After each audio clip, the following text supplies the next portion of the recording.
ছোটোর থেকে বাবা মা আমাদের দুই ভাই বোনকে উদার হতে শিখিয়েছে। যদি ছোটোবেলায় একটু স্বার্থপর হতে শেখাতো খুব ভালো হতো। কেন বলো তো, এখনকার দিনে এসে নিজেদেরকে পরিস্থিতি অনুযায়ী খাপ খাওয়াতে পারছি না। আচ্ছা, এইটাকে ঠিক কি বলে বলো তো? তিতোরানা কি বলে না, বাসের মধ্যে পাওয়া যেত। আমার তো বেশ ভালো লাগতো। আমি যখনই কলকাতা থেকে দুর্গাপুর আসতাম তখন দেখতাম বাসের মধ্যে এটা ভালো পাওয়া যায়।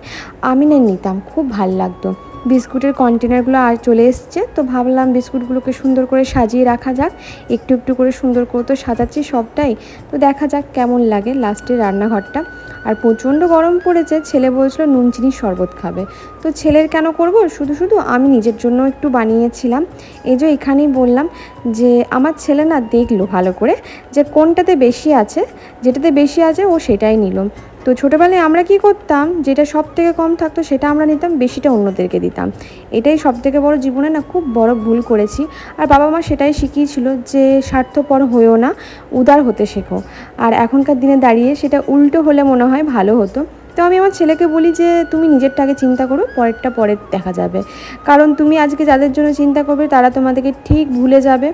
তো অতএব এত উদার হওয়ার কোনো দরকার নেই। হ্যাঁ, এই কথাটা শুনে অনেকেই বলবে মা হয়ে ছেলেকে কী সব শিক্ষা দিচ্ছ। বিশ্বাস করো, সঠিক শিক্ষাটাই দিচ্ছি। পরিস্থিতি অনুযায়ী অনেক কিছু বদলে গেছে। অনেক দিন ধরে ডিমগুলো অন্য জায়গায় পড়েছিল, মানে খাপের মধ্যে, তো আমি ট্রের মধ্যে রাখলাম আর কটা ডিম সেদ্ধ করতে দিলাম। আর এখন ভাজবো হচ্ছে মৌরলা মাছ। এই মাছটা আমার ছেলে আবার খেতে খুবই ভালোবাসে, কড়া করে ভেজে দিলে খুব ভালো খায় শুকনো ভাতে।